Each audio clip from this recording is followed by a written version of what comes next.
How to see my friend's location on Snapchat. Hello everyone, I am Bishaka and welcome to our channel. Now let's get right into the tutorial. Firstly, go ahead and open the Snapchat application on your device.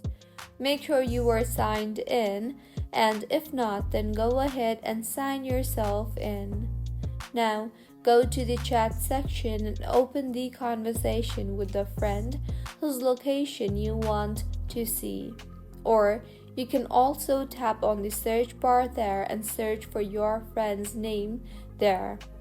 Once you have opened the conversation, tap on their name on top of your screen and further tap on the sharing location option you see there under the Snap Map tab.